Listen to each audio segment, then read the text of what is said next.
Hi everyone, I'm here with the famous or infamous Marvin Oka with compliments of Aiki TV Online and Shudokan books.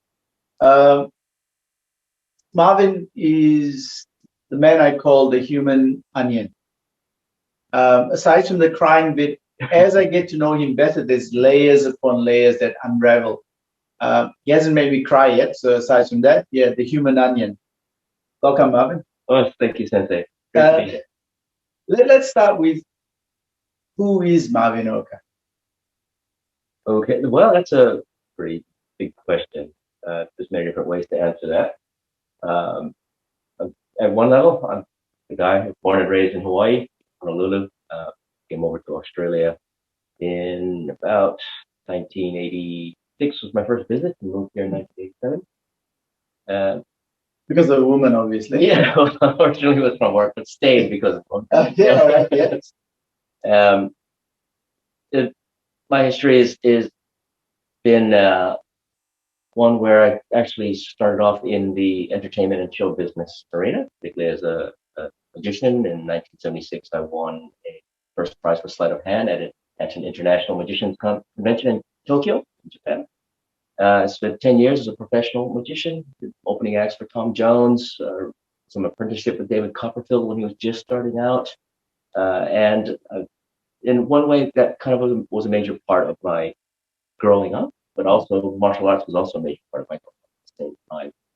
In my teen years, I did judo, kempo, karate, boxing, wrestling in school, and I was always fascinated by Aikido. But over the years, that has now changed. I've been now working as anywhere from a management consultant all the way to my particular work now as a neuro-behavioral modeler. Coming back to your question as to who actually am I, I'm just someone who loves learning. I'm a guy who wants to experience life a lot in many different ways and just wants to explore a lot more about who I am, who I can be, and how I can contribute and make a difference in the world in a official way. I'm not saying that in a trite way. There's a lot about what my life is about. Is how do we actually increase wisdom in decision making in society? A lot of my this is really what I'm on about nowadays. If people ask me to do some work that I class as it won't make a difference, I instantly am not interested. But if someone says this could actually make a difference out there in some way, I will get interested, no matter how complicated it can get. All right, people, we're going to unravel the onion. So you just proved my point, because I always thought you only done karate before. I didn't know you done judo and kempo and boxing and stuff like that. So there you go. Behavioral, sorry, Robert Master Sensei is going to be watching this, so please use small words. What will you got? Yes, go again, please. Yes, my particular work is in an area called Neuro-Behavioural Modelling. Big fancy words. Basically, what it means is our job is we look at forms of human ability, human expertise. Our job is essentially to try and replicate it. Now, the challenge is that all forms of human talent require a lot of things going on between their ears that is well outside their awareness. Technical term for it is they're called unconsciously competent. They do without really knowing how to. So if I were to ask you, Sensei, how do you become good at Aikido? You'll have a whole range of things to say on how to practice, etc. But a majority of your talent expertise is intuitive. It's years of experience. It's a whole bunch of things that you wouldn't even think to articulate. And so our job is, as modelers, as neurobehavioral modelers, we're sort of like neurological hackers is a good way to think about it. We kind of try and get in and find out things that even you wouldn't think to articulate.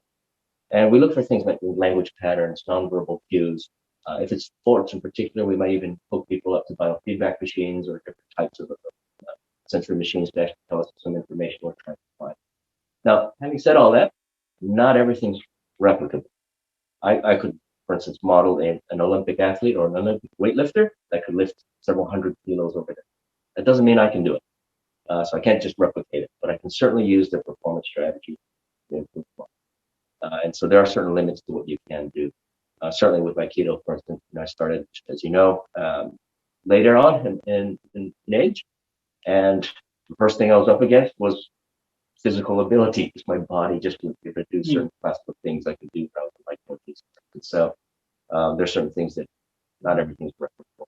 But nonetheless, we can find out a lot about how to actually improve human performance.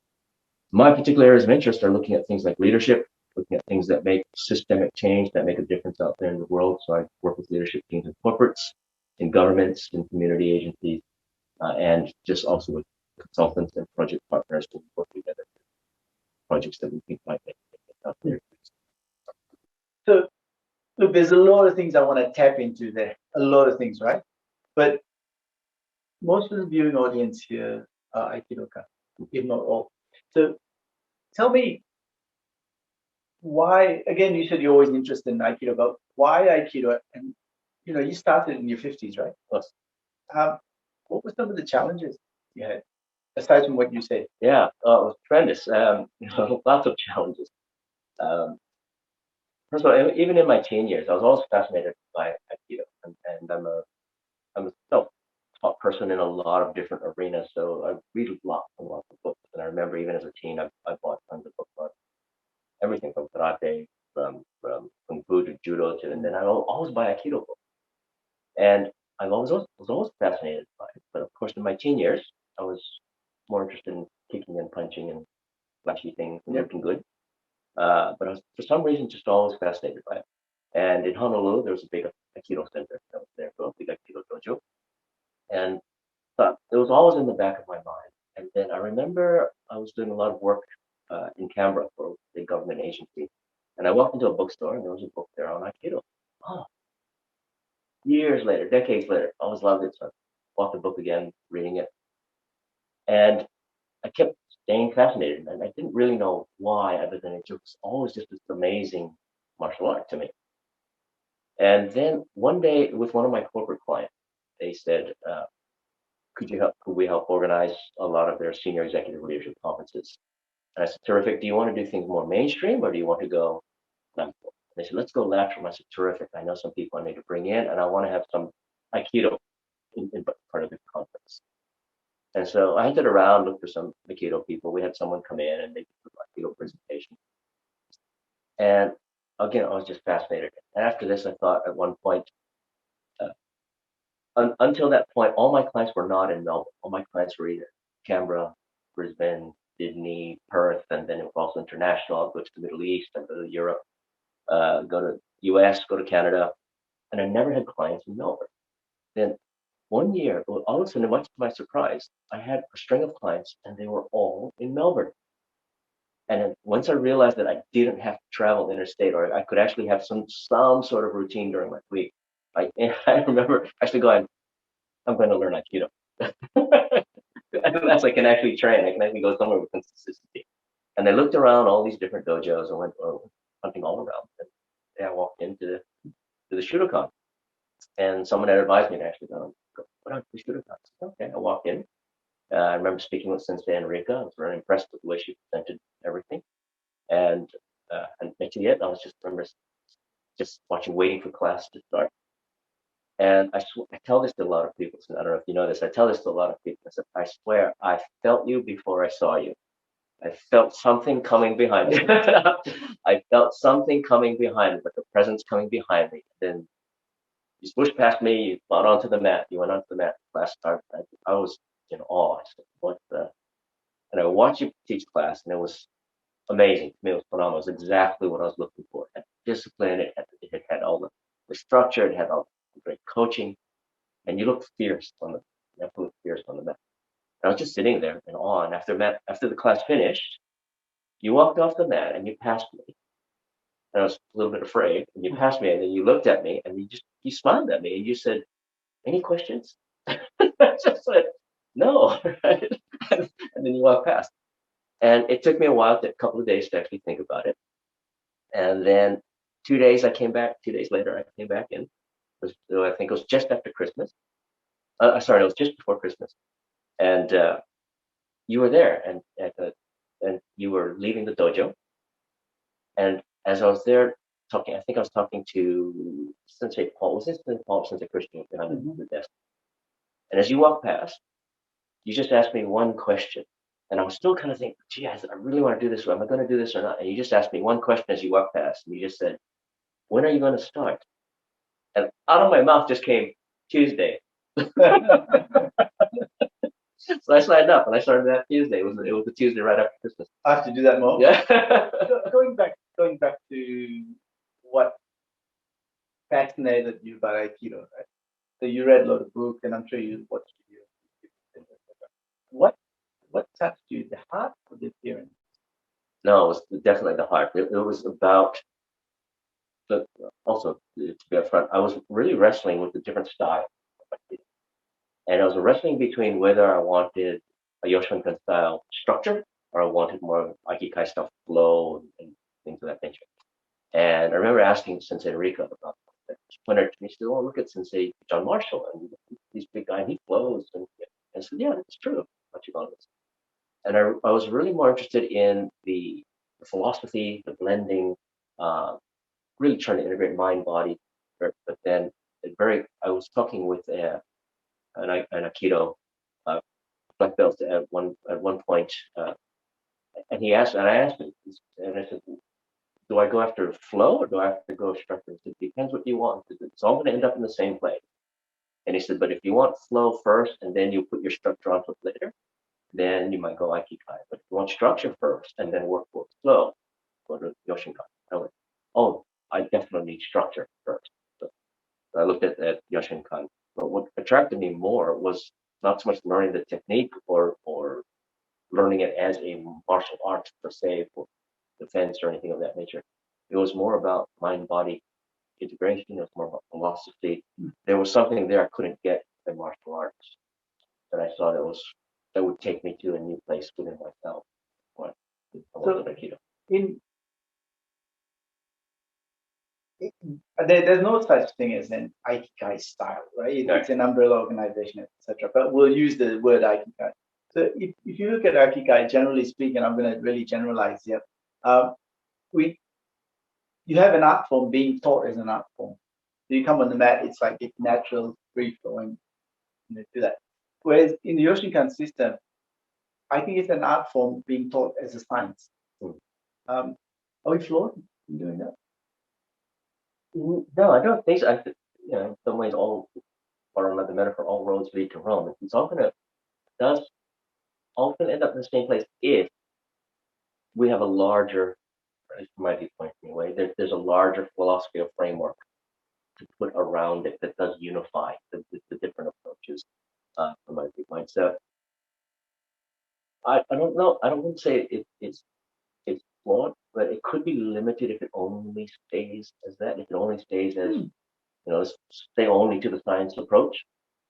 But if it starts to then classic Kyohari, if it gets to the point where after practicing for a while, it then opens up for you to explore the other aspect and bring it all together again. So I'm going to pick you up on something you said, right? And this is what everyone says. Look, the end game is the same. We're all walking. We're on the same path. We have different journeys. We end up in the same place, top of the mountain, etc., etc. I don't think so. I think maybe it's my perception, but I look at people and they can be really varied in thought, word, and deed. Aikido teachers can vary so much, and I don't think we're all at the same place. I don't think we walk the same journeys. We could read the same books, but we're all, and I think it's almost a fallacy to say that we all end up in the same spot. What do you mean by that spot? Like, is that spot a philosophical spot, a technical spot? Yeah, it's great pickup. What I mean by that is not so much that we necessarily will all end up in the same place. Different people will have their own. Different people have their own goals and philosophies around how to go about practicing their forms of Aikido. I do think though, if we go back to certainly what O Sensei will say, and where some of the larger frameworks will be coming from, that if we put that on top, then it will end up in the same place if we travel that particular route. We don't have to, but at the end of the day, if we do start there, then it can allow for a range of different approaches to get there. But it doesn't mean necessarily that people will take that direction. That's a good pickup. Sure. I remember when we were starting off the ASI, and I consulted you quite a bit, and you said that we needed a mission statement, and I said, why? And you said, well, it becomes your anchor. And if you stray, at least you know how far you stray. And use Trump as an example. And we've seen what founding fathers in the US were and where he's gone, etc. But going back to Aikido, the only thing that all Aikido people agree on is that Aikido started with all them. Okay? The history before and what's come after can vary so much. And all sensei, people say they do all sensei's Aikido and base the question at which part of his journey, which part of his Aikido is doing. So even that anchor is so fluid. It's like a plank on water. No, it's not an anchor. So where do we, say this is Aikido? No, and sorry, I got to preface this. Sensei says you can't say this is not, this is, and this is not. He said it's all Aikido. You have to be accepting. What do you think? Again, it depends on one's philosophy and how to make sense of something. And this is part of what we need a mission statement. Because without a philosophy, an overarching philosophy to organize our thought, give us a framework from which to make sense of what we're doing, then it's random, anything at that point, which is not necessarily a bad thing. But if that's what you want. You want a playground where everybody can do whatever, or is there some sort of organizing conceptual framework that we're all working towards? Whether it's our own interpretations of what Budo might be or whatever. So obviously from Sensei's viewpoint than his philosophy, he can see how there are more things in common than there are in differences, and both on where they're the same, it will all become Aikido. If someone wants to interpret their philosophy around Aikido is some form of fighting art, well, then that's a different philosophy. It's just that. Also larger, there's a part of it that's not more than that. I think from the concept of first principles, I said, what is it that actually makes Aikido Aikido? Why isn't it still Daikoru? Or why isn't it just Greco-Roman wrestling? Or there's clearly have to be some set of first principles that clearly make whatever variation of Aikido still connected to Aikido in some way. Otherwise, it becomes a different thing. What are those first principles? The first principles will be a combination of the structure of how it actually works as a form, but another aspect will be some of its organizing philosophies. So some of its organizing philosophies will determine why the techniques look like how they do. Why don't we have elbow strikes to the nose in Aikido? Why don't we include that? Because there's some set of first principles that says, well, that's probably not in keeping with what is Aikido. And so if we come back to these first principles, it's going to be part of this larger organizing philosophy. If as long as we're adhering to that, then we'll see variation. And I feel agree there's no right or wrong. That's correct. That's right. Which leads me to another point. Yeah. Everyone. I'm sorry. We'll come back to that actually, because I want to ask you something else. Social media. You shun it like the plague. Yes. Why is that? There's several reasons. There's probably the real reason, then there's the next whole bunch of rationalizations and justifications afterwards. The first is I'm a natural hermit by my own psychology. In fact, some of my codes will actually say hermit in various forms. I'm going to interrupt you. Yeah. When I listen to the word hermit, I think introvert. Okay. Yes. But then, how do you get up in front of a whole lot of people and be a public speaker that you are? Yeah. So I am an extrovert, but if you go to things like Myers-Briggs profiles, etc., I'm going to class very high on the introverts. Okay. Left to my own devices, if we're at the party, I'll be the one in the corner, kind of being silent and just watching everybody.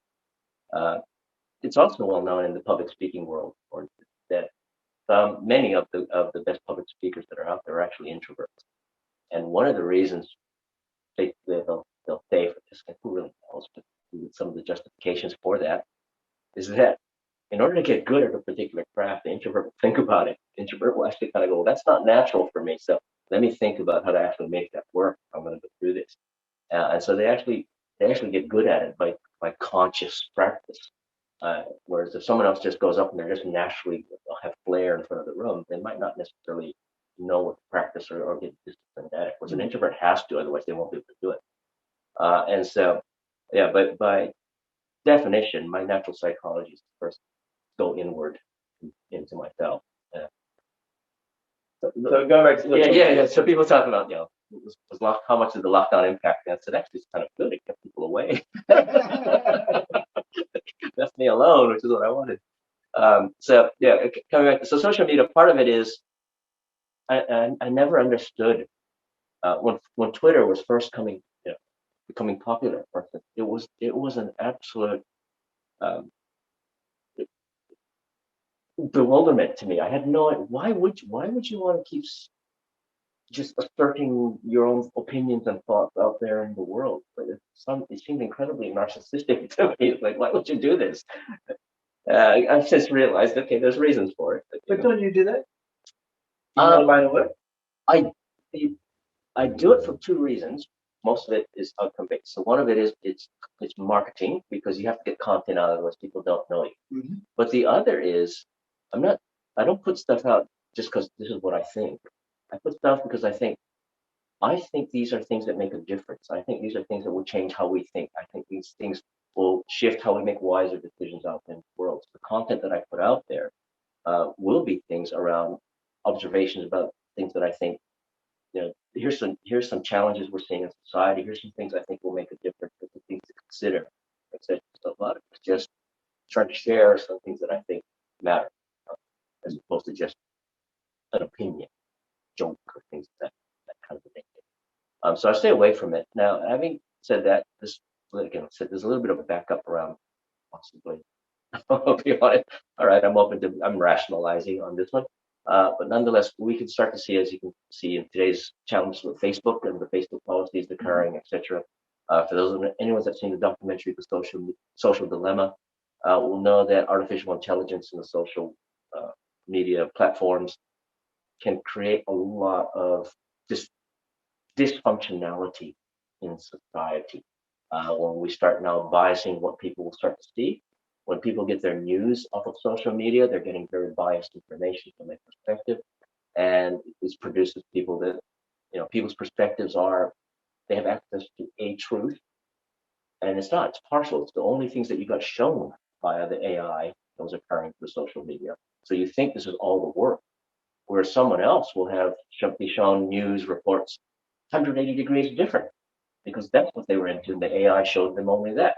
And most people think they've only got the perspectives of the world, and we're seeing in the US, we're seeing aspects of that here in Australia. And so there's a lot of challenges with becoming heavily reliant on social media. So when you say biasing, you're talking about the actual biased reports, but also the biasing in selection? Correct. Because of AI? Absolutely. You spoke about this. I don't know anything about these people. He told me this. Can you explain a little more? Yeah. So one of the principles of the algorithms under the AI, what it's trying to do is, let's see, with Google is a great example, or even with Facebook ads, for people that they're doing Facebook ads, and why Facebook ads are particularly powerful, why they work. One is, once you start logging into something, YouTube, Google, whatever it might be, and you say, show me this, well, guess what will come up? All the AI is going to say, great, if you're interested in that, you'll be interested in this. If you bought this product, you'll be interested in this. And we'll start showing you more of what you want. Netflix will do the same. You watch the show, and it will show you more recommendations along the lines. And then the more you click on that, it's just tracking your choice patterns, and it will show you more of those. Now, after a while, particularly if you're looking at things like news, or you're looking at things like what people are saying socially, etc., unless you're aware of this, you're going to think the world is actually like this, that the world is actually all talking about this thing. No, it's only because you want to know about it. That's what you're being shown. If someone wants something else, they're going to be shown something completely different, and not just different, sometimes 180 degrees away from what you're actually looking for. And when these two people meet up, as a thought experiment, they'll have totally different, sometimes conflicting views of quote unquote reality, what's happening in the world.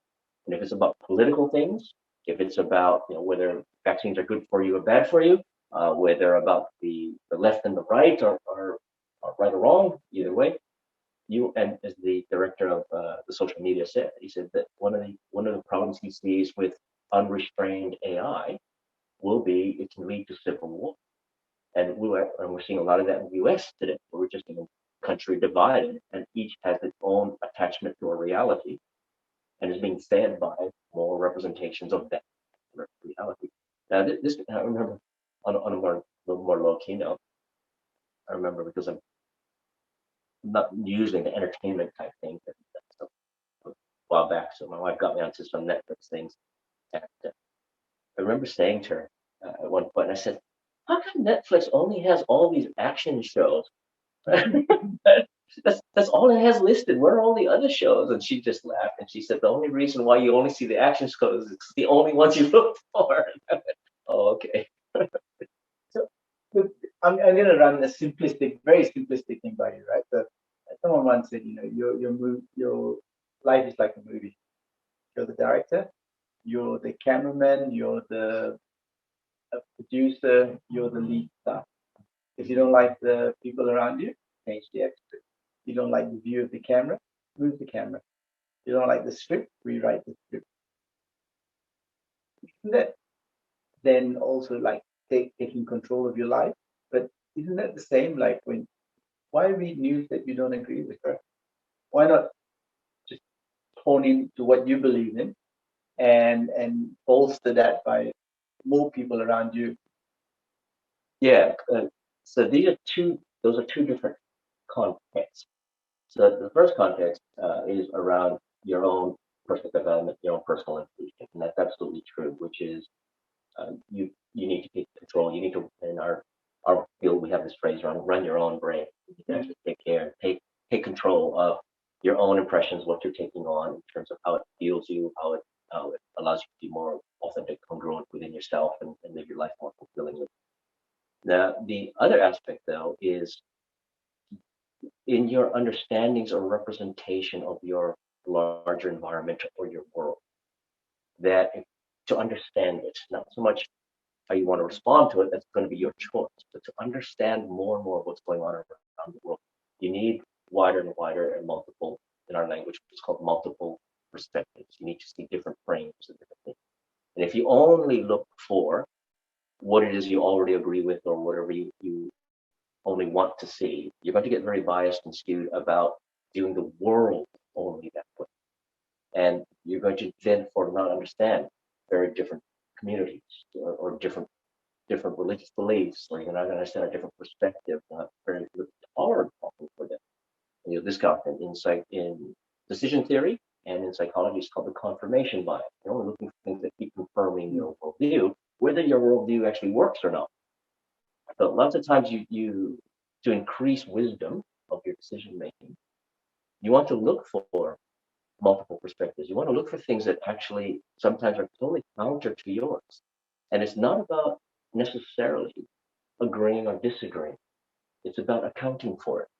How is it possible that we could have a completely different perspective to what I currently believe? How do I account for that in my philosophy, in my view of the world?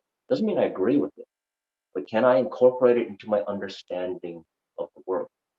And as I do, I start to recognize, well, there are multiple perspectives out there. People can have their own different perspectives. I don't have to agree with it, but I can at least partially understand it, have more tolerance for it, and recognize that my world might be right for me, but not necessarily right for everybody. And therefore, I can allow people their own freedoms in that case, rather than just asserting my world as the world. These are two different contexts in play. Okay, people, see how he just put me in my place and parodied my analogy? That's how you want to do it, like that. And not once did he use the word but. So learn from that. Now, this is the question I wanted to ask you before we went on to the social media thing. There's a big thing, especially on social media now, about the efficacy of Aikido. I don't know if I pronounce it correctly. And does it work? Doesn't it work? Etc. Etc. I don't want you can talk about that if you want, but I want to talk to you about the bigger picture of what efficacy is or means in Aikido, in Budo. What do you think? All right, I love this. This is a great question because it'll come back to the philosophy. I think it might be for me. So when we're looking at the efficacy of Aikido as a martial art, we have to come back and re-examine what we mean by even the words that we're using. I know you told me out there. You speak too many sentences. Rob, get your dictionary out. Yeah. But there's a great, there was one of the many great philosophers was a gentleman named Ludwig Wittgenstein. And one of the things he said is that when you're trying to tackle problems of law, ways to think through things, he said, you have to first examine the language you're using to tackle the problem. Because oftentimes the problem or the dilemmas or the confusions are not about the issue itself. It's caught up in the language that we're trying to use. And so if we look at is Aikido effective, we have to say, well, effective in what context and for what purpose and in what kind of a way, right? So, to be honest, in a full-blown, brawl or fight, there's probably, I'm sure there's going to be a lot of other martial arts that can be far more effective in a full-blown violent fight. Now, in the context though of saying, can we harmonize? Can we resolve conflict? Can we even transcend it? Is there, from a Budo aspect, is there a way to cultivate one's personal character through conflict in better ways? I think Aikido was tremendously efficacious, just tremendously effective in that way. Because you're having to have Aikis and you have to harmonize with yourself, your environment, your context. You are aware of the situation before it ever starts to erupt into some form of violence. If you're doing your Aikido, or it might be a point, if you're Aikido properly, it will never get to the fight. It will never get to a physical brawl, if as much as possible. Sometimes you can't help it. If you just happen to be caught in the middle of a riot, well, so be it. But as I Sensei would sometimes say, I would never be in that position. Why would you even be there? But if that's your job, let's say you're riot police or whatever it might be, then certainly a lot of Aikido techniques, they come straight out of Taekwondo or Jiu-Jitsu. Of course, they're going to be effective in some form, in some way under certain conditions. But that's, if someone said, "Great, I used Aikido to put down an attacker," was that effective Aikido? I don't know. Maybe, depends on your context. My first thought was the actual physical conflict actually avoidable in the first place? Could it have been transcended before? Could have been harmonized before it ever got to that? If that's the case, then you putting down the attacker maybe wasn't, you saved your life, but it might not have been efficacious for what Aikido was actually meant to try and teach you or evolve you as a Budokan. So if we come back to, is it efficacious or in its philosophy? I think tremendously so, probably more so. In fact, I've done a lot of things from learning my particular field to a whole range of other disciplines, etc. And my wife has several times told me, she said, one of the things that made the biggest difference from learning Aikido. And I was like, wow, okay. Big statement. She could see it in the way I behaved, the way I approached life. She said it made the biggest difference of all the things I've done. I would say that's more about you than the art. Possibly, as we were talking about before, that he went there to approach it. But it was the way that I approached learning Aikido and doing what I could to integrate it into me and my life. But it required Aikido. It required you, it required learning from you, it required the dojo. Required... Maybe. I think we're often, it'd be great if it was, but I think often we're too quick to say this art did it for me or this teacher did it for me. There's the old thing, when the student's ready, the teacher will come, right? If it was all about the art, then everyone who entered this place would think along the lines that you thought of. would come up with the same things that you've come up with. And that's why I say I think it's more new than the art. Maybe the art helped bring it out in you, but you have to be there for a start. Yeah, most certainly. It's the in our particular field, there's different language patterns around certain things, but it's the holding space. It's the environment that allows the dojo, the place to learn the way. It allows you to learn, but in the end, it's up to the learner. You know, I was interviewing someone called John Cole in Canada, and he was very big about use of language and words. Can we get hamstrung by overthinking it? Because, you know, like I could say this, right? We're all on the same path, but our journeys are different. Or we're all on the same journey, but our paths are different. That makes a difference. Yeah. Can we get hamstrung by that? Yeah, we certainly can. If we don't know what come back to first principle, we don't know what the first principle of language actually is all about. And most people don't. Most people's exposure to language is a very boring English class at school, because they think it's grammar, and it's not. So one of the key things to recognize around language is if you're only looking at just the words, then yes, we can get hamstrung, we can get pedantic, and it's just about, okay, you're splitting hairs over use of words, and you're missing the point. Well, the point is the point. The point is, how do we actually use language to get across what we're actually thinking, the distinctions we're actually trying to make, and at the same time, the language we choose allows us to think in particular ways.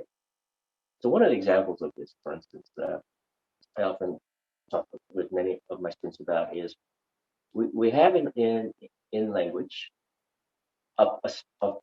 one example, a form of a word that actually doesn't represent well how the world works. And so there's a great phrase from a gentleman named Alfred Korzybski who created general semantics. And he said, the map is not the territory. So that means if I have a map of Melbourne, that's not Melbourne. It only represents Melbourne.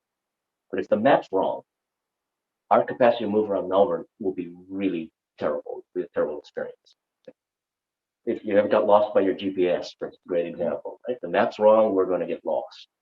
If our language, they're maps, they only represent our thoughts, and they only represent our sense of reality. We don't try to describe our thinking. But if the map is wrong, and we believe our words, and the words are not accurate, then we're going to get confused about relationships, life, decision-making, health, etc. Now, one of the examples, giving a tangible example, the word relationship is a word that looks like a noun in language, or use a noun in language. The nouns are things, so we can possess them. So it's grammatically correct to say I have, so I can have a good or bad relationship with someone. Whereas in real life, that map, the word relationship, does not match the territory called life and living. No one has possessed a relationship. It's not a thing. You can't own it. You don't have it. You didn't buy it at the store. You can't put it in your pocket. You can't put it on the shelf. It's not a thing. It's a process. We have words for processes. They're verbs. Most verbs have an ing at the end. So instead of saying, I have a bad relationship with someone, if you said that language, you'd be feeling stuck, upset, frustrated, whatever it might be. Nothing I can do. But that map doesn't match the real world. A better map that more accurately represents the territory is the word relating. So you'd have to change your language. You'd have to say, I'm relating to someone badly. And as soon as you say that, what happens? Instantly, I could change that. I've got choices. Whether I want to or not is a different question. But I went from stuck to choice, bang, like that. Just by changing the language, changing what we say to ourselves and how we represent our world back to ourselves. When we understand the power of language, found this out a while back. Abracadabra. Right? If we could say abracadabra, things would change. It would be literally like magic. Yeah. Abracadabra is a version of over the years it's become from some original Hebrew word, and it actually literally translates into, from an ancient Hebrew language, translates into, I create that which I speak. And so abracadabra means this stuff starts happening. Well, I need some choices. Instead of saying abracadabra, I'll say I'm relating to someone that instantly I've got a choice now that I didn't have 1 second ago. Bang, magic. A shift in words, a shift in language can completely, and we all know this in history. Has anyone ever said something to you and you said, I never thought about it that way, and that changes everything? That's like abracadabra. My reality just changed. So sometimes being precise with language is about being precise in our thinking, being precise in our understanding, and being expanding where our choices and options are. If we're not aware of those first principles, then you're right. Shifting the language around is just getting caught up in things, and it's pedantic, and it makes no difference whatsoever. All we're doing is getting fancy with words. It's not about getting fancy with words. It's about getting clear in our thinking, getting clear in the way we're being conscious of creating our world. Rob Rosa, Rob Mustard, I hope you got all that. That was just worth the price of admission, that right there. It's so true. It's so true. And we, I think a lot of teachers, I think we spoke about this before, don't have the vocabulary to teach what we know. And when I say vocabulary, I think the teaching methodology as well. We just don't have it. Oh, by the way, you gave me a good one from one of our previous interviews where I asked you about how to best practice Aikido. And you told me, you said, you don't believe that people practice Aikido. You just do Aikido. And I went, that shift in language completely changed the way I thought what I'm doing on the mat. And for me, people talk about, it's that old thing, of the student going up to the karate master and saying, how long will it take me to get good at karate? And the teacher says, 5 years. And he says, what if I train every day, 5 days a week, 6 days a week, every day, 3 hours? How long will it take? This 20 years. And he goes, how come if, I train harder and longer, it'll take me longer? He says, because you're too focused on the end, doing, you're not living in the moment and not doing. And I think it's the same with the efficacy of Aikido. It's like people are too focused on that aspect to appreciate the whole art form. Yeah.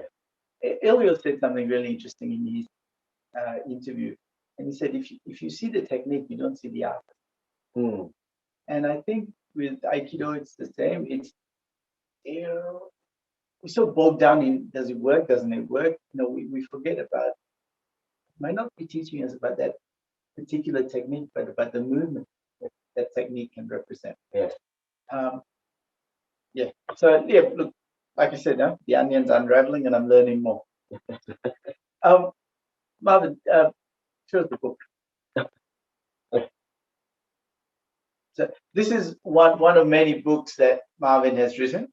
The others are on ebooks. There are ebooks. Yeah. What's the central theme? This is M-braining, using your multiple brains to do cool stuff. Okay? All right, well, think about that one. But can you talk about some of the books you've written and the core theme? Is that? Yeah, there is a core theme. There's one central core theme, but there's 3 related ones that go together. The core theme, as mentioned before, it's all about making a difference. In our language, we have a term that we call second order. What that basically is transformational.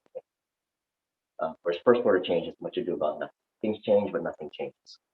We do that all the time in government, all the things inside corporate. Inside of our own lives, we'll try a whole range of changes, and status quo. Same health issues, same financial issues, same relationship issues, etc. So the second order change is a real transformational process, and there's real structures around that. So a lot of my work is helping people work with second order change, and I come at it from many different angles. It'll range from complex systems thinking, leadership development, etc. Another aspect is my particular area of Neuro-Behavioural Modelling, looking at how is it that humans are able to do remarkable things and what's occurring outside their own awareness that enables them to do these things. And a third area is around what I what they call generative learning or generative inner work. It's ways in which we evolve our consciousness, evolve our own wisdom. So all the things that I talk about, whether my programs or whether it's my books, are all geared toward those things, simply around second order. The book on embraining was I did with my colleague back in 2012, and we looked at the latest findings in neuroscience and started to find that neuroscience is starting to prove what wisdom traditions have been saying 2.5 years ago. Now we just now have science to back it, and we're starting to describe how we actually have different complex neural networks in our body, and technically what makes a brain is its capacity to have structural elements. It's also got to have functional elements like learning capacity, etc. Clearly, we have a head brain that does that, and most science looks at just that. Most times when we think brain, that's what we think, the head brain. But science is now also showing that we have other neural networks that have other forms of intelligence and other forms of wisdom, and it starts explaining a lot about how we make wise and unwise decisions. So we have complex adaptive neural networks in our hearts and in our gut. And in fact, modern science today recognizes the gut. They often call it the second brain. Heart is also a complex adaptive neural network. Now, we also found that using neurobehavioral modeling, that each of these have different types of intelligence. And it will show up, to cut the long story short, it will show up and when we're internally conflicted. And you'll hear it in people's language. They'll say things like, my head says one thing, but my heart really wants another, but gee, my gut instinct is this. You know, why is that? Why are you getting 3 different signals going on? And then you also see sometimes where people will, when they are congruent and aligned within themselves, you watch their nonverbal cues, and they will gesture up and down the midline. Unless you go, well, I felt really centered within myself, and you just see this movement. You go, why is their body trying to express this? Right? Or they'll say things like, oh, everything fell into place, and how do this gesture? And what you're actually seeing is, as we now know, for neuroscience, the signals running through the vagus nerve, you're seeing these neural networks line up. When they're not lined up, it's conflict. Now, it's great to understand in Aikido, for instance, or any martial art, a lot of it is training the gut intelligence. Right? We have a lot of things from the heart up. And a lot of things is why your gut instincts will cause you to move before your head ever figures this out. Why I remember once you were teaching me about a bookend movement, and I could never get the timing. I was always late. Right? And then you said, so when are you moving? You asked me, when are you moving? I said, as soon as I see my opponent move. And you did it, and you kept getting the timing perfect. And you kept saying, when am I moving? I said, well, I don't know.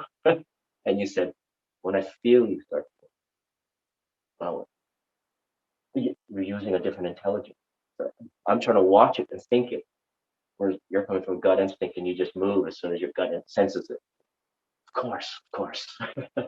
Different intelligence that's actually in play. Then you look at, for instance, some of O Sensei's, right? And some of it, his intelligence will shift to go to a heart space, and it'll be a heart intelligence that's top. And you kind of go, no wonder that the hardcore martial artist won't understand what he's saying, because he's actually now using a different language that's now in play. So at the end of the day, well, that book's about those 3 different intelligences. Back to your question, the core themes are all about what am I learning, what am I finding that makes a difference, that when people want to go and create transformational change, whether with themselves, whether with organizations, whether in communities, whether in groups, whatever, what are kinds of pieces of information that I think would really make some big differences if they knew about it. That's the book, not just the books, but everything. So going back to one of the first things you said, who is Marvin? And you talked about what he did and stuff, and you've used the word wisdom many times.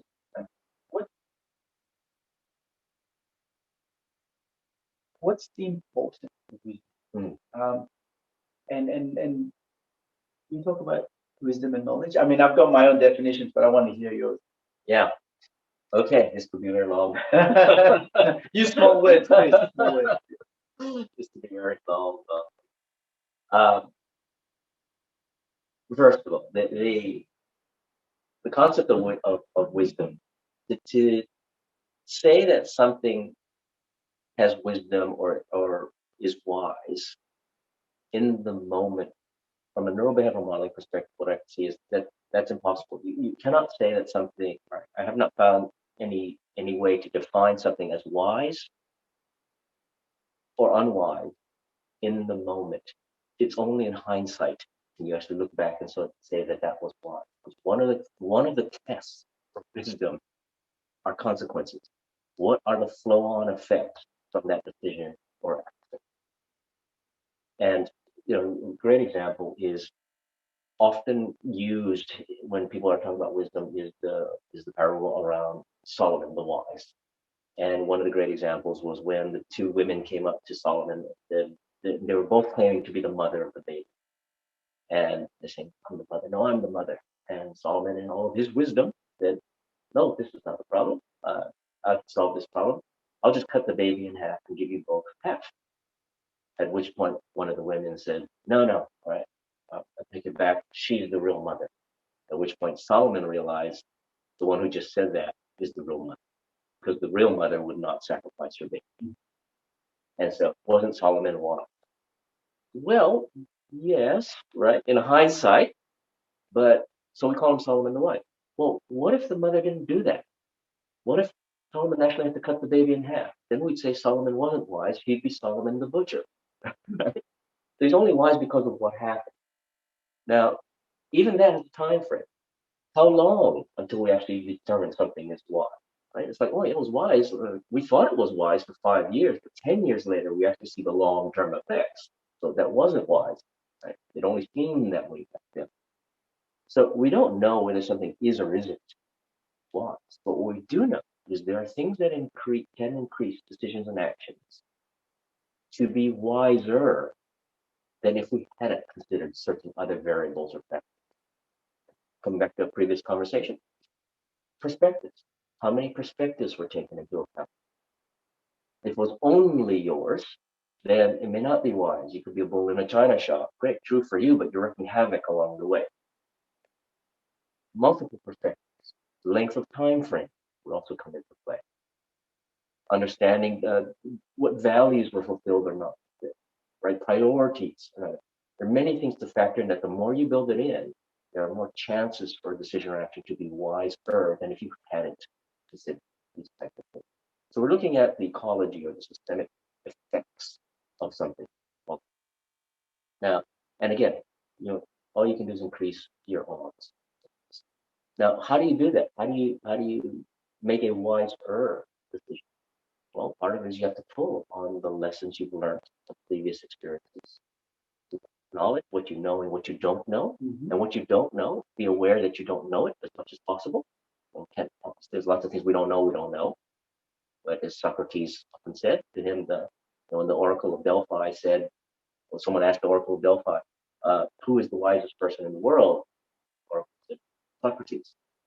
And when that was put back to Socrates, the Oracle said that you were the wisest person in the world.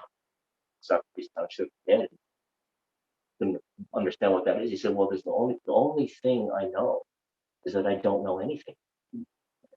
But for Socrates, that was the highest state of wisdom, which was the statement of aporia, which is knowing you don't know. It's a very wise place to be. Right? So you don't just jump to conclusions. You don't not ask questions. You don't just assume that your world is the only world.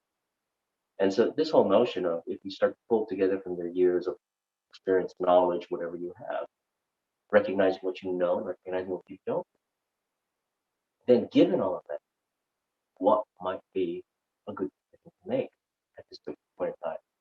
Is it wise? You don't know. You find out the next. Okay, so you tempering knowledge, wisdom, and practicality. Yes, they must go together. Okay. So there's a wise man once said, "When the facts change, so will my opinion." Yeah. Okay. Doesn't that then lead us to hypocrisy? No, because hypocrisy will be when you say something but act another way, and you're contradicting what you're espousing, and so there's a conflict. It's different than upgrading. The different thing. Oh, that's what I believed until then, until I got new information. Well, that just upgraded my understanding, and therefore we have changed my viewpoint on this. I take the previous one back. Now, let's come back to the notion of facts. So I love this. I remember doing a Neuro-Behavioural Modelling project once in a large government organization, and we were looking at people that were doing some auditing processes on a range of things. And I said, so don't you start when you're trying to diagnose the situation? Don't you just start with the facts? Because they just think like, obviously, you just stabilize the facts and we start there. And this very high level senior technical person said something that stunned me. He said, well, yeah. He said, but that's going to be the first point of contention, is what are the facts? Oh, well, aren't the facts the facts? He says, no, the facts are debatable. What? Right? How can this be? All right, because let's say something is it or isn't it? So, a good example of this. So, if I said, we're in a court, Your Honor, what are the facts? You and me arguing. All right, Your Honor, God's honest truth. The tip of the pen is on the left. And you be going, no, Your Honor, tip of the pen is on the right. So what's the fact?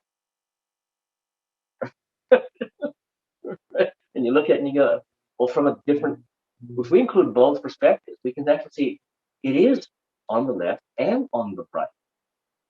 Right? Is that a contradiction? No, it's not. It actually is both. Right? Depends on which perspective.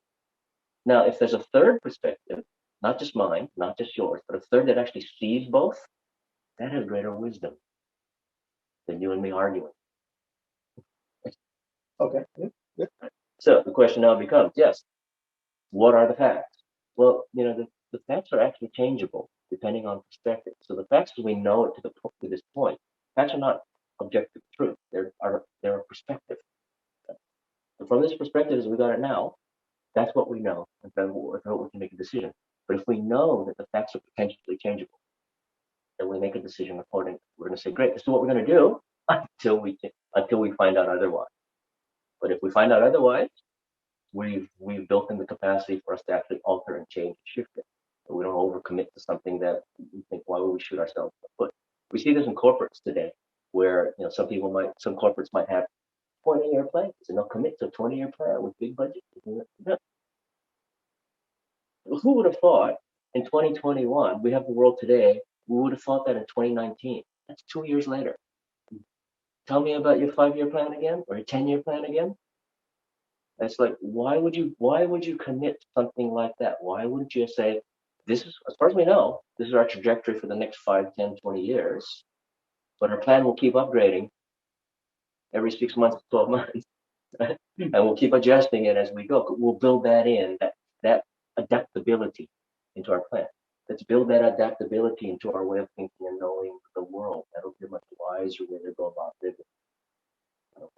Rather than saying, great, we've got a policy that will know we're just going to get too controversial on things like lockdowns, etc.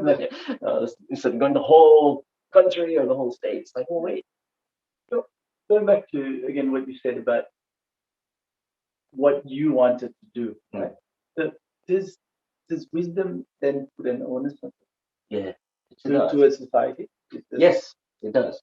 It does, and it's why I'm driven to that, which is, it's. I'm related to this.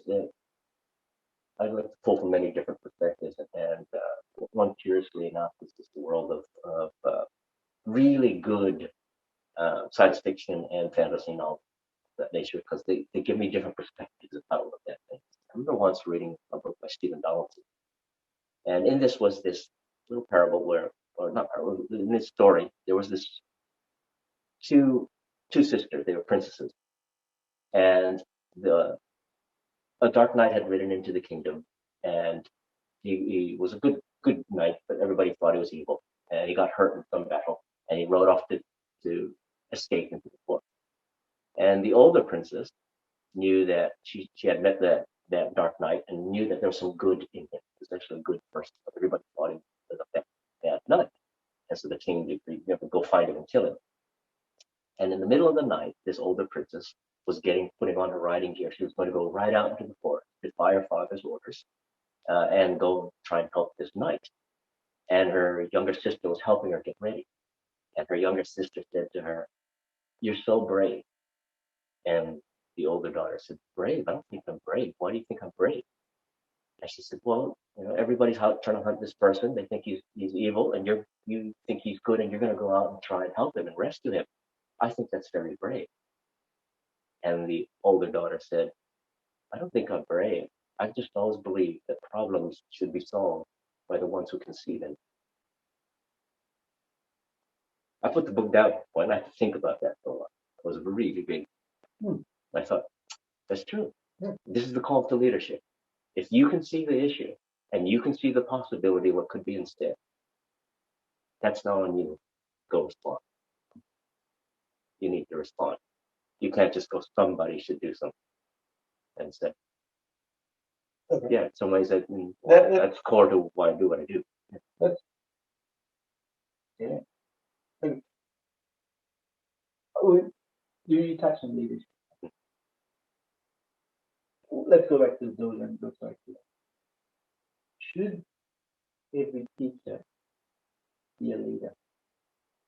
In the corporate world, should every leader or manager be a teacher for corporate?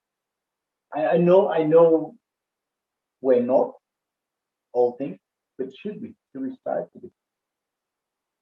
Again, first of all, I think these questions are questions that need to be asked. I think, again, back to the inside, we need to come back to how we want to approach answering it and understanding what the actual issue. It comes again, and it will come back to one's own personal philosophies about things. In this most technical form, oh no, functionally, no, they don't have to be. In a more philosophical form, more of why are we here? Why do we exist on the planet? What are we here to do? Then I don't know what other people's personal philosophy is, but mine is any senior manager in particular needs to understand there will be times when they need to adopt the leadership role because they have responsibilities to the people that they have to manage or organize, and they're not things, they're not machines, they're human, they're living, they're conscious, and as a result, there's a whole social contract that's going on, and that's where leadership will now come into play. It's not just work. So there is a leadership element that will need to come into play. People want to know that their work is going to be going in a useful direction, is meaningful, etc. Otherwise, you're dehumanizing the workforce. And so if you want to bring back the human element into work, then yes, there by definition, there's going to have to be a leadership role. And back in the dojo, your other question, as we spoke before, people have different approaches to martial arts. They probably have different definitions of what is a sensei.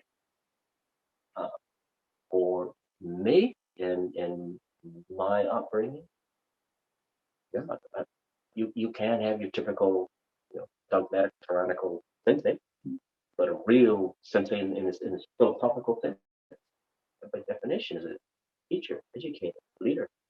They are someone that is, they're the one who's gone before, and they're the ones who's actually showing me a way.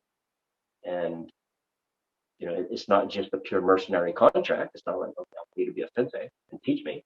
It's more like, well, we're in a dojo, we're going to learn the way. I'm going to really commit heart, mind, soul to this way.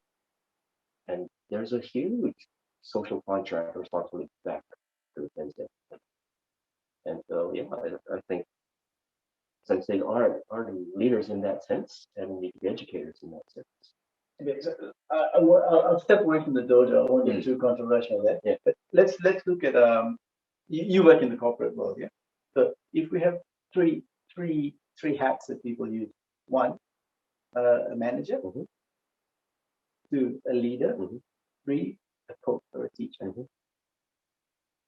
Should that be incorporated in any good leadership structure? Short answer is the upper word for me there is any good management leadership structure. Short answer, yeah, for me. Anyway. They have, to me, they go hand in hand. The manager, as I mentioned before, manager has roles, has a leadership responsibility as well, not just managing to make sure things get done, but also they have a social contract to the people that they oversee, and that's where the leadership element now steps in. And people are going to need help. People are going to need support. They're not just going to magically be able to do all these things that you're asking them to do. They're going to need training, they're going to need learning development, etc. And the manager, the leader will often be functioning as a coach. The coach can sometimes mentor as well, if the previous experience. So, coaching skills are absolutely critical. Your job is to help people learn, grow, develop, and become not only good at the role, but beyond it as well. Become good as people, ideally, so as part of your social responsibility. And again, with leadership as well, important to also recognize while we have senior positions, by definition, their role will include a leadership function or capability. It's also important to remember that leadership itself is not a position. Management, the level of management is a position. It will have a leadership function in it. But leadership itself is not a position. Just because someone is a senior manager doesn't mean they're fulfilling the function of a leader. They could just be a boss, for instance. Someone else could be at the same level I am in the organization. They could be a leader. They could be someone that's creating a vision of the future that we're going to start following, regardless of their position. Yeah. And as one of the while that has been said from decades ago, I still find it remarkable, even in management school. They still just equate the two. They actually make leadership and as a position. They say you're a senior, so you're a leader, and one day you two can become a leader. It's like We get, I've been in this situation myself, and as we all know, I'm a bad manager. But you get the altruistic leader, or right, who has, like, for example, someone's good on the map. I feel it's your incumbent upon you to also make them good in the office. Right. Someone's good in the office, you feel I've got to then make them good on the map as well as an instructor. Sometimes people don't want that. Mm. And then you end up being the kind of leader who's the chess player who just uses the knight as a knight and the bishop as a bishop, castle as a castle. And you keep people in their pigeonhole and you drive the organization like that. Is that right? Or no, there's no right or wrong. What there is whether, like better terms, appropriate or inappropriate, or is there the right fit between what is needed versus your leadership style. We did a lot of behavioral modeling research on looking at different forms of styles of leadership, and we came to exactly this conclusion: there's no right or wrong. There's no right way to do leadership, or one leadership style more effective than other. Everything has to do with the fit, the right fit. And so, if your organization or your school or whatever is in chaos, this is not a time for collaborative, consensual leadership styles. You need a benevolent dictator to actually come in. You need someone to actually kind of go, we need order, we need structure, we need to get this, we need to get ourselves back in shape. Let's clean up the house and let's get things in order here. You need someone to lay down the law of the land and put discipline into place. But once that's there, and once the group is starting to mature, you cannot have this autocratic style because it'll stifle growth at that point. So the leadership style now has to change. Now, either the leader's style needs to change, or you need to change leaders if they don't have that flexibility or don't have that natural personality.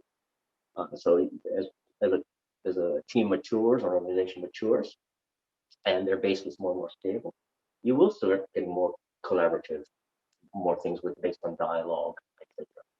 Now, it's also, if you got a leadership team, that's one way, but there's just no question in many organizations, there'll be certain work roles, certain job descriptions, etc., that will attract a particular psychological profile, and they just want to be told what to do. Let me do it, and don't bother me. And it's like everybody said, no, you can be self-directed and you can take control of your future. They don't want to do that. Right? they wanted to do that, they would have applied for a management position. They're not doing that because they don't want to do that. And if that's the case, yeah, you don't force it on them. And then you now need a leadership style that is a little bit more directive and just says, great, what you want to do? Let me create safety, structure, order around you. Let me free you up to do what you got to do. Once you get good, let me leave you alone. Okay, so you mentioned the word responsibility a couple of times, right? And there's a lot happening in the Australian government at the moment. We won't go on to that. Let's use the dojo as a microcosm of society and of the larger world, right? How far does that responsibility go? As a teacher, as a leader, manager, whatever, for me, I feel the buck stops with me. How far does the buck stop with me? And I don't know anyone better placed to answer this question than you. You're that other perspective. All right, it's several things. First, we need to sort out several things. Let's examine the language. Responsibility versus accountability. And then we also have a concept around called, from a gentleman named Elliot Jock in his life, called levels of work. So then you have levels of accountability and levels of responsibility. So you're going to be able to set boundaries and freedoms, and within that, people make their own choices, and they're responsible and accountable at their level. Now, if within a dojo, you are as the sensei and the overseer of the dojo, you're going to be responsible for the dojo itself, its structures, culture, how it works, etc. Creating all the rules that allow for safety and learning, all those types of good things. You're not responsible for the conduct or the choices any individual student actually makes. Now, you're responsible for its impact to the rest of the dojo. If they're doing things that's disruptive, well, then you've got to address that because it affects the whole of the dojo. But at the end of the day, if they want to eat a peanut butter sandwich or egg sandwich, it's not your concern. That's up to them. If they say, well, I just want to learn Aikido just to learn how to do the techniques, or someone else says, I want to learn Aikido so that I can develop a personal philosophy about life and living. Well, either one, fine. That's not for you to decide. You're not responsible for that. But you are responsible for holding the context for them to learn in the dojo. Then they make their own choices. Now, similarly in government levels of work, right? What is the government actually responsible for? Now, this comes back to another goal. At one level, they're responsible for the safety and the running and the wellness of the whole of the society itself that governs. Another, they're supposed to, at least in a democratic society, they're supposed to be able to represent the public. Exactly, right? Exactly. I had a colleague that he had a whole thing around looking at democracy, and he said, do you believe we live in a democracy? And it's like the majority of the group held up their hand, and he said, really? Then answer these questions, right? And he just started off with some basic questions. Little things like, do you honestly believe that your politicians represent your viewpoint? Right? You believe that whoever is your council member for your particular area understands your concerns and represents you in government. He just went down this list in which he just mentioned, no, no, no, no. Went, well, then how can you say we live in a democracy? Oh, good point. Now, here's the thing. Ideally, government should be responsible for that. It doesn't seem like they're doing that. Are they accountable? No, zero. So at which point, do we have responsibility, accountability in government? Well, clearly we have no accountability. Are they responsible? Well, they might be for certain things, but if there's no way to actually hold them accountable to their responsibility, we'll have conversations. Like, for what? They're supposed to do that. They haven't. What are we going to do? They'll keep doing what they're doing, right? At which point you start to go, okay, well, in that case now, in that kind of a context, at my level, what's my responsibility? What do I see? What's my accountability? And that's where I look at those kind of things. If I can see them, I need to respond to them. If I see that, what do I do? Well, I'm not going to run for office. I'm not going to shift the government anytime soon. But what I can do is I can respond. Response ability, this old thing of the ability to respond, is I can help people think more about second order change and have methods on how to actually make changes at their level that they can do it, so that eventually do more grassroots movement type of transformational change. That's what I can do. And that's what I'm doing. So come back to the dojo, there are certain things where, if you're seeing disruptive behavior or classing as unsafe, unethical behavior out there, then you can eject the student, you can stop it, you can address the class, you can do a whole range of things. Right? That would be your responsibility to do the whole. Then it becomes as us as nation. Oh, okay. Our responsibility is, if we're going to come here, we play by these rules, and we do what we can. That's our responsibility. Okay, it's been brilliant. We're gonna wind it up, Marvin. I'm gonna, before I give you your last word, right? What is the underlying thing about Marvin Oka? You said wisdom and the ability to want to do good use of wisdom. Can you give me something else that's driving you? That Yeah.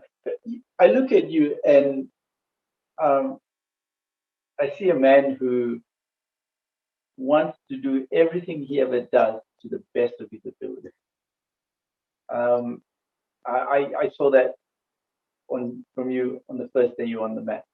And hence, I want to know, aside from wisdom, there has to be something else, a driving force, a one. Yes, there is. See, how do I explain it? I if we could come to it, to be really just transparent, I believe we're all here for a purpose. That it's not for each and every one of us is not alive for because it's random. Uh, and I think part of our job is part of our responsibility in some ways, is to connect with that, find out what that is, connect with fulfillment. Why are we here? And it seems to be in as you said to me, well, back I've recounted it to many other people, which is you were once told that with the screenwriter of different types of plot lines and stories that are around, that it ultimately all came down to one story, and it's the story of who am I. And I think that's very true. It comes back to who am I in essence, who am I in my deepest sense of self, which is part of what that essence is trying to express itself and do who am I here. And is there something there around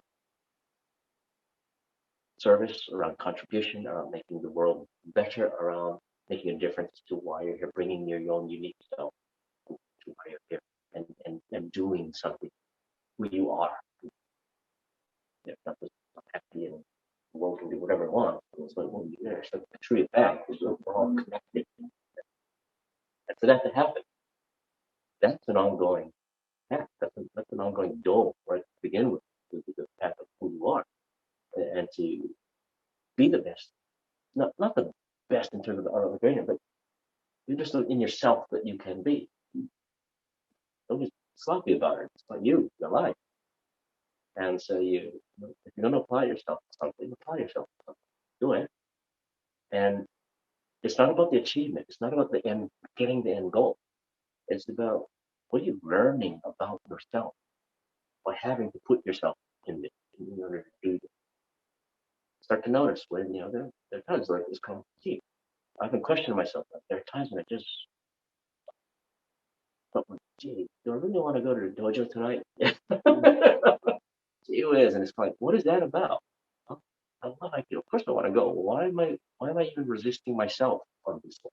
What is that about? So like, yeah, you get there and you have a great class and you come back thinking, God, I'm glad I came. But But I know that. So what was that about within me? And so it's like I said, starting Aikido even after 50s, I'm like, wow, my knees hurt, my wrists really hurt. What do I do with that? Do I give it up? Do I start to go, oh, well, that's a reason to pull back? Or is there a way to actually try and get over that? So even a basic class, just doing the Pyongosa. I'm learning a lot about myself in this one. Why am I still having trouble with this thing? What's going on? So it is just about. I remember when I first enrolled in the dojo, gave this questionnaire. The person gave me this questionnaire to fill out. I said, "What is your reason for joining?" So there's stuff against this, that, this, that. There's a box there, and there was a term I never considered before. I always looked at self-development. I think there's one that just said self-perfection. Oh, that's an unusual term. I took that one. Well, that's it. And so, yeah, at the end of the day, it's what drives me is just that. How do I keep evolving, working on myself so that I can be more, know myself better, to contribute back to the world better.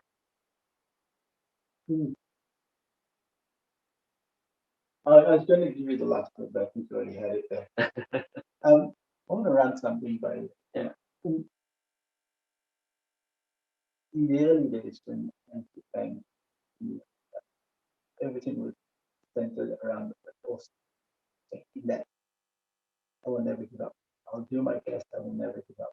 And he was really hammered into us. David Rubens always says, you look at a lot of people on the map doing Yoshi and Aikido, you pick the ones who train with the Koganai Dojo. It was hammered into it. And then more recently, there's this different kind of thing that's crept up, like Shogunai, which means like, she'll be right, or close enough, good enough type thing, right? And that's life. And is it a key change? Is it a cultural change? It doesn't sit right with me, but I've come to almost accept it. Like that's society at the moment. Or am I wrong in accepting that? You're thinking about that self-perfection thing. Yeah.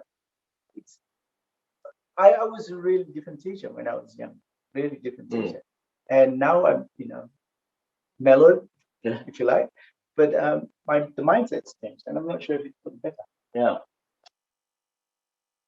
Let's try to unpack that. Let's come back to the language again. So, for instance, one of the popular things in management these days is it's called agile methodology.